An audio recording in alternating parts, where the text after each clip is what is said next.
Hello, my name is Natalie Guzman, And I am Travis Kennedy. and today we will be speaking about voices in economic justice. We decided on an orator who is actually a Humboldt local since 2006. We would like to introduce David Cobb, a lifelong activist and organizer. David Cobb has a long list of accomplishments. Some notable ones would be in 2004, he was the Green Party presidential nominee. He is the current chair of the Humboldt County Green Party. He is on the leadership team for the North Coast Progressive Alliance, which is a coalition between progressive Democrats and Green Party members. And he was the co founder of Cooperation Humboldt. He is one of the co-founders of the U.S. Solidarity Economy Network, and also formerly served as the advancement manager for the Wiyot Tribes Community Land Trust, Dishkama Humboldt. These are just a few things. A lot more. Very, very interesting person.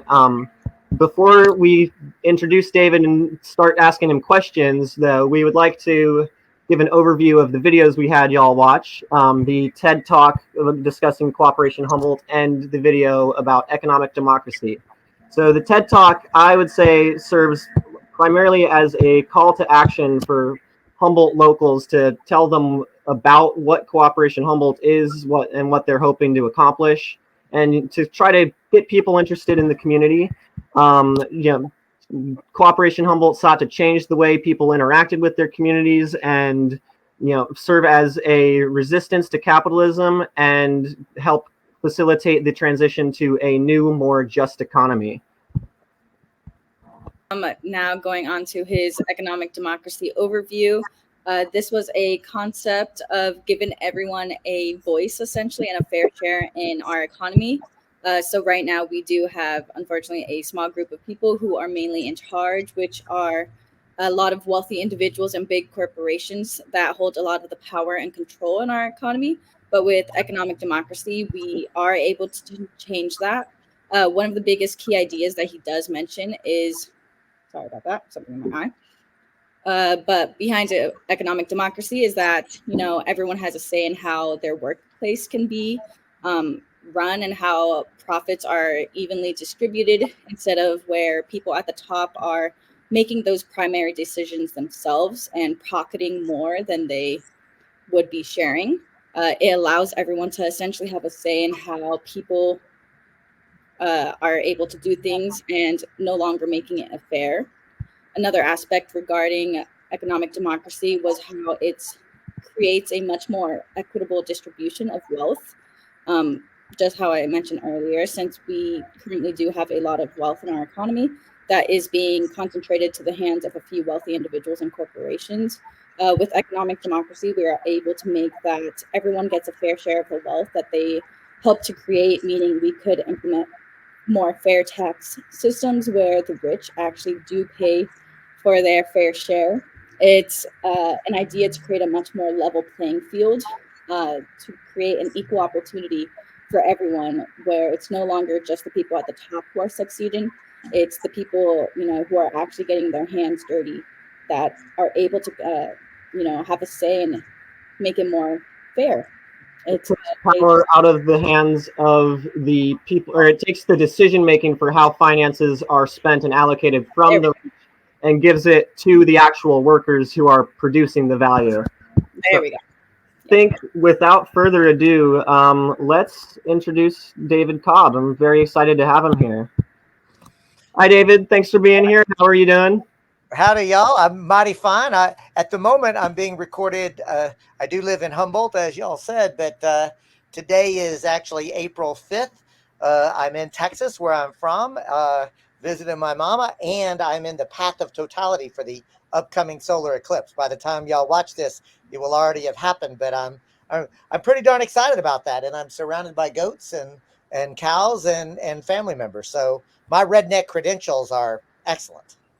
Awesome. That's something else I forgot to mention. David runs a podcast called Redneck Gone Green, and I highly recommend anyone interested in what we talk about today to check it out because there is a lot of really good stuff in it.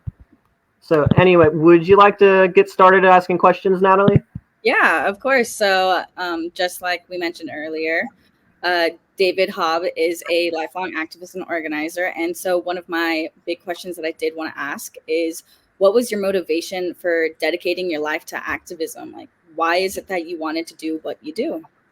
Oh, Natalie, thank you so much. And that's a great opening question. And I want to start by really appreciating both you, Natalie, and Travis for the really glowing recommendation slash introduction. It was very gracious and very kind. To answer your question specifically, I'd have to actually say it was my upbringing. You know, Natalie, I grew up in rural Texas, not merely working class, but I grew up in poverty. I used to be really ashamed about that, but thanks to two things, therapy and Marxism, I came to understand that my upbringing was not my parents' fault or our fault, but systemic fault. But when I say poverty, I mean I know what it's like to carry a 5 gallon bucket of my family's excrement at the end of the day and empty it into a hole in the ground that my daddy had dug. So my hatred of an economic system that is fundamentally based on exploitation and oppression is not merely intellectual, it is deep in my bones. The recognition that this system is fundamentally unfair. And I should say that my hatred of heteropatriarchy, settler colonialism, white supremacy, I had to unlearn what this society taught and understand the interconnectedness. And what I ultimately came to realize is all power over dominator extractive practices suck. And I want to live in a world that is cooperative, that is fair, that is just, and is loving and compassionate. And I'll say one quick story. I still remember to this day, I'm probably 4 or 5 years old in this story, and I'm fussing with my brother and my cousin over a little like a Matchbox toy, some kind of toy like that, right? And we're crying, we're very unhappy. Mama comes in, realizes immediately what's happening, and I can still see her crouching down. She gets down at our level, first of all, puts her hands on us, soothes us, says, "Oh, calm down, it's okay, it's okay." And then she says, "What's the problem here?" "Oh, I see. There's 3 of you and only one of these. That's a problem. You all want to play with it. But look," she says, "look, there's this toy and this toy." And she brings them in, puts them into the circle, and says, "Look, there's enough to go around. All you have to do is share." And I'll tell you, Natalie, that made sense to me as a 4-year-old little boy. It makes sense to me as a 61-year-old man. There's enough to go around. All we have to do is share. And it actually pisses me off that we live in this society with so much wealth. And instead of sharing it and making sure everybody has a fantastic, rich, and meaningful life, we have a couple of billionaires while literally children starve. It is infuriating to me. I really appreciate that, David. Something you touched on that I wanted to mention at some point anyway was that this isn't just an issue of capitalism. It's a very intersectional issue that we're combining issues of race, environment, class, and sexism. And you don't have to, it doesn't have to be one or the other that we're fighting against. You can fight them in tandem through, oftentimes through the same projects. And it's very much not just reforming our economic system, it's reforming our society.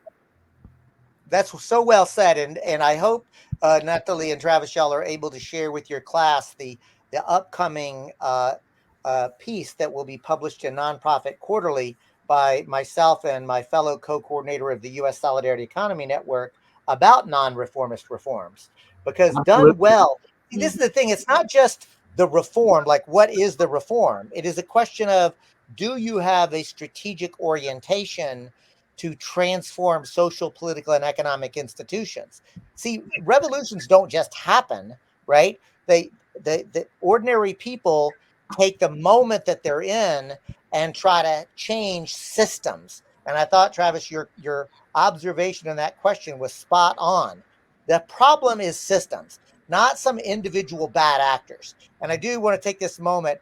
I don't know if you'll be able to capture this in the presentation, but I dropped into the chat something that I found profoundly helpful, and that is a Princeton study from back, I think it was, I don't remember what year it was exactly, but it was a Princeton study that literally proved the U.S. as an oligarchy, not a democracy, and that the U.S.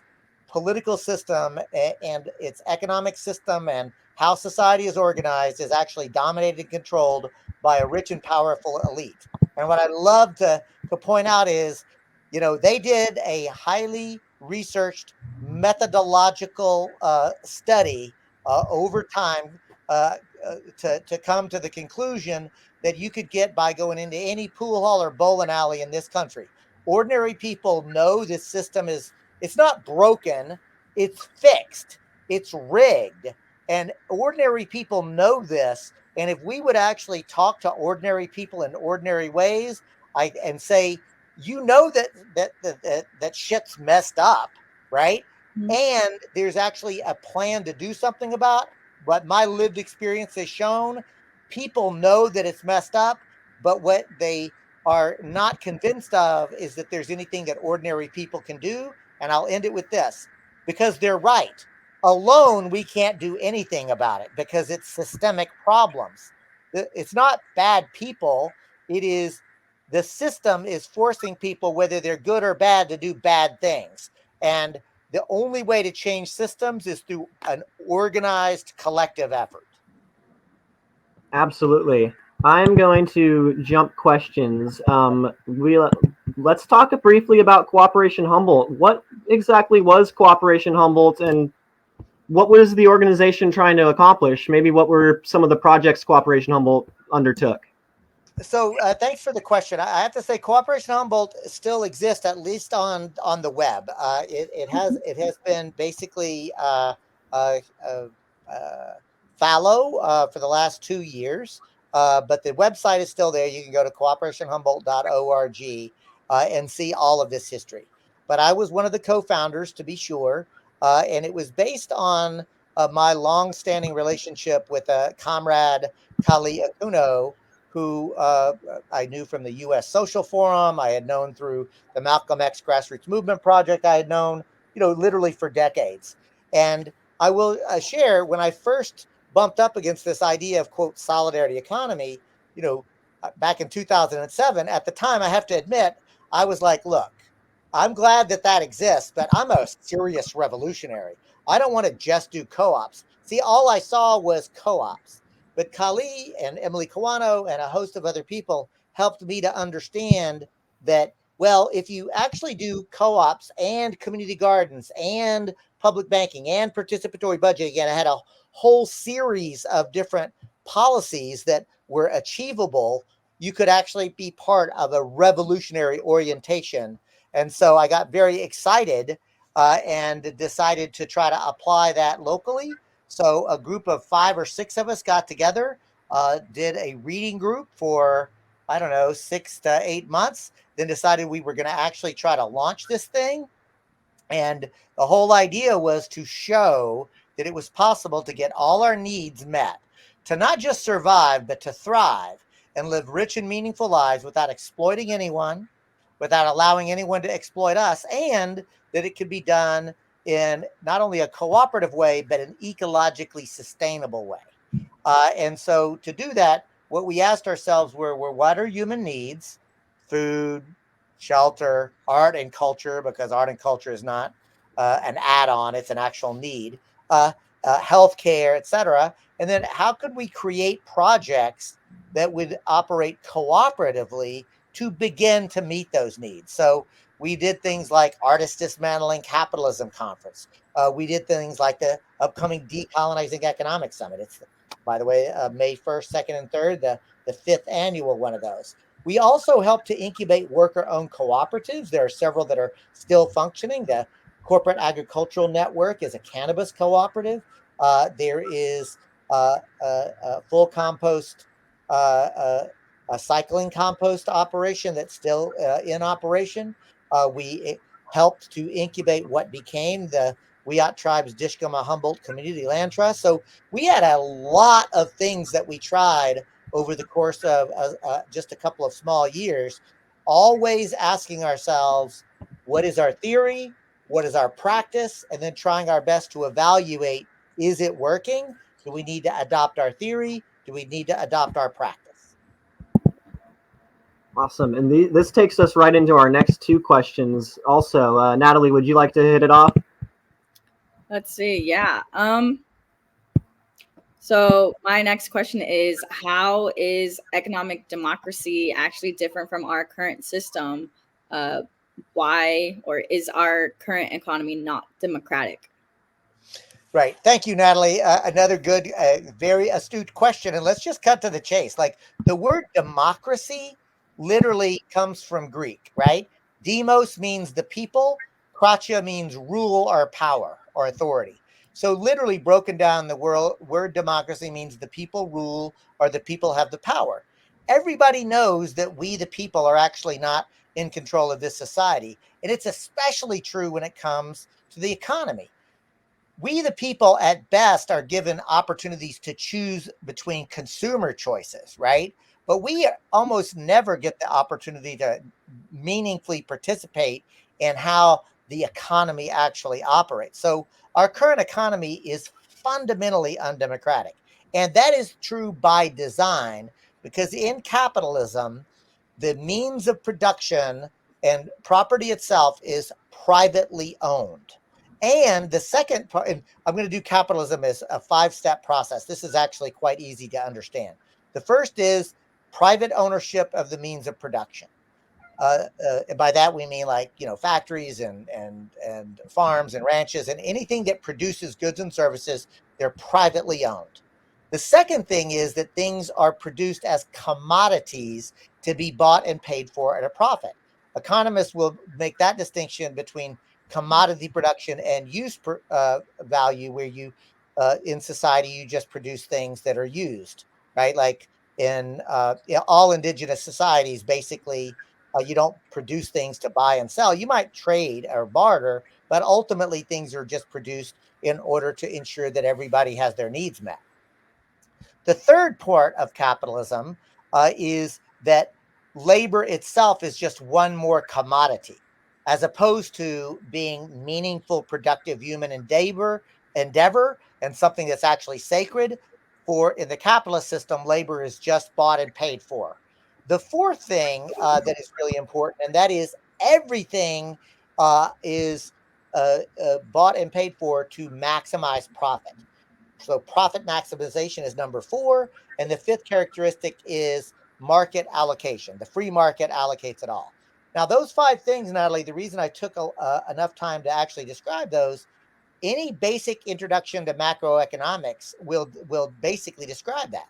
The point is, capitalism, once you understand it, is fundamentally undemocratic because the people collectively never have an opportunity to actually decide how the economy runs. It is already predetermined, and whoever owns the means of production gets to make those decisions. So it is, whether you think it's good or bad, you have to at least acknowledge that is fundamentally undemocratic.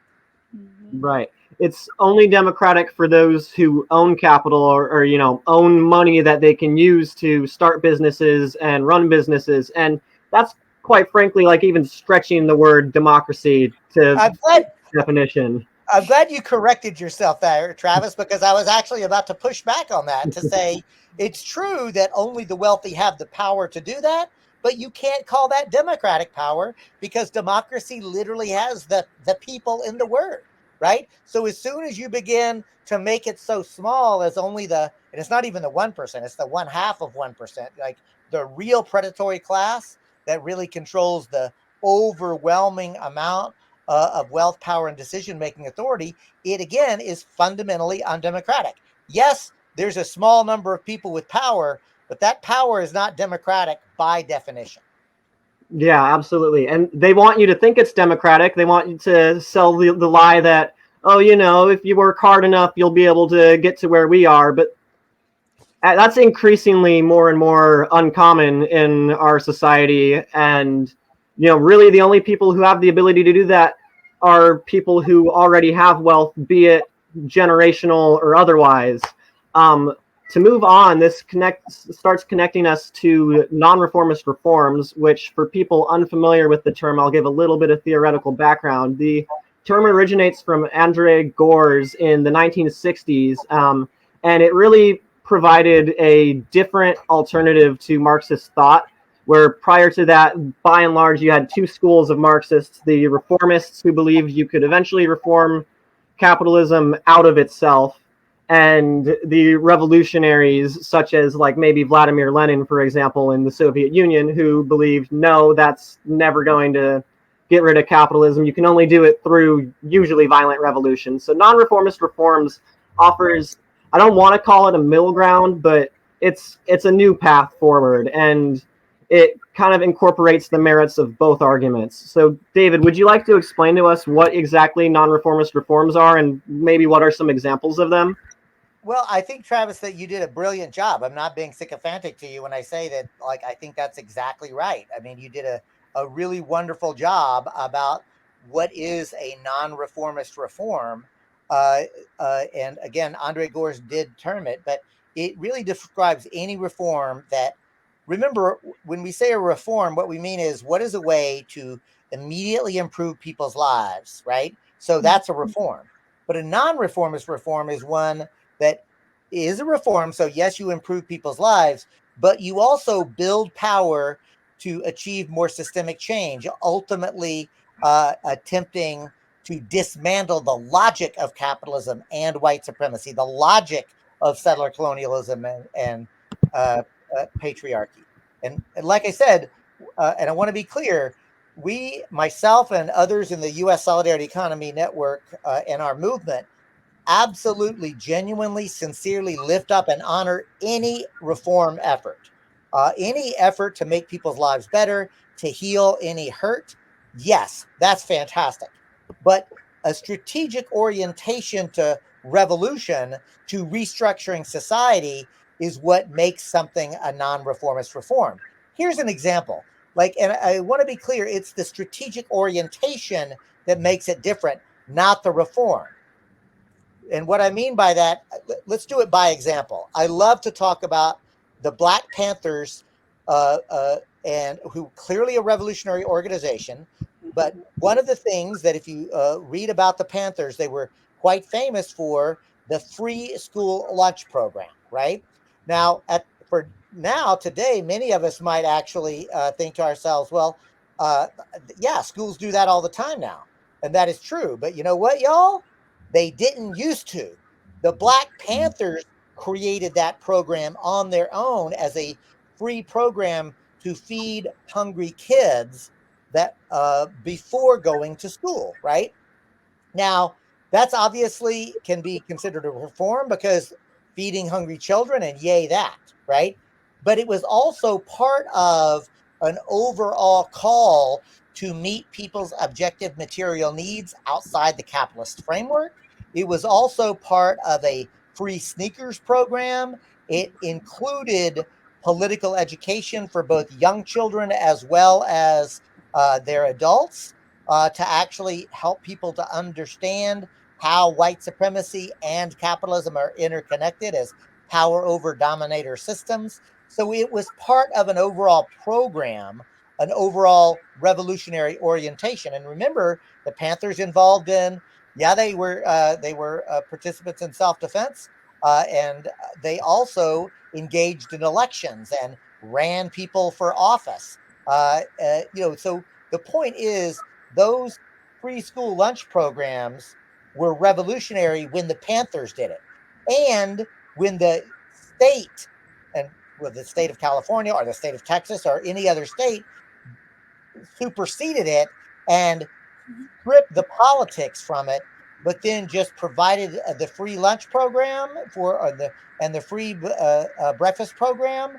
Those are still reforms. You're still feeding hungry people, but by stripping it from the revolutionary orientation, it becomes only a reform that never challenges capitalism, white supremacy, etc.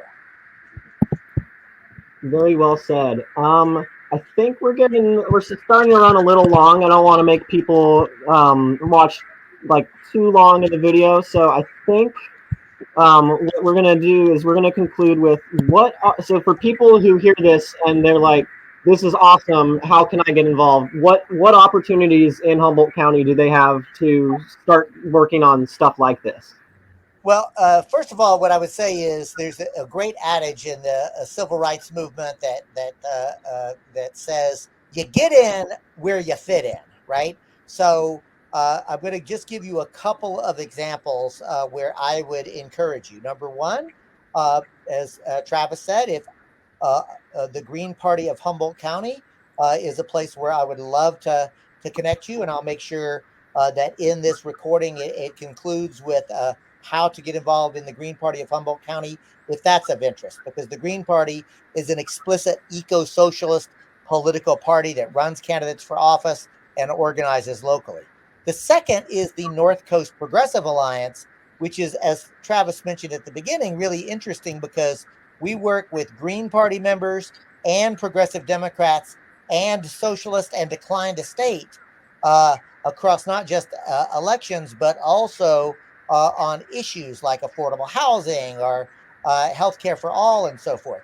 And then lastly, there's a great resource called the Hope Coalition, HOPE, Hope Coalition for Humboldt County, that lists a whole plethora of different single issue groups that people are working on, like single payer health care or feeding the hungry or affordable housing, etc. So those are three very concrete and specific things that I would encourage people to take a look at in Humboldt County. Awesome. I can personally say I would love some help with the working on the NCPA's website. I'm currently the only one doing it, and there's not a lot of time between work and school to work on it. So if anyone else is interested in that, hit me up. If you're interested in talking more with David, you can always reach out to me. My email is tak39@humboldt.edu, and I would be more than happy to connect you with him. I think that about does it. Do you have anything you want to add, Natalie or David? I'm pretty solid. I enjoyed this interview just as much as probably anyone else. David mentioned a lot of points that I actually really did enjoy hearing, and you got me hooked. So that was great. Natalie, thank you for that. That makes me feel very good. And I'm going to say I have the great privilege of working with Travis on the regular. And I'm going to extend a personal invitation to you, Natalie, and anybody that's watching this. If you would like to have one conversation with me where we go deep on this, I would like to invite you into the idea of being a peaceful revolutionary, right? Because we all know that the system is fundamentally racist, sexist, class oppressive. And here's the other thing. Your generation is not going to live in the world that I grew up in. The global climate catastrophe, see, it's not coming. It's here and getting worse. Mm-hmm.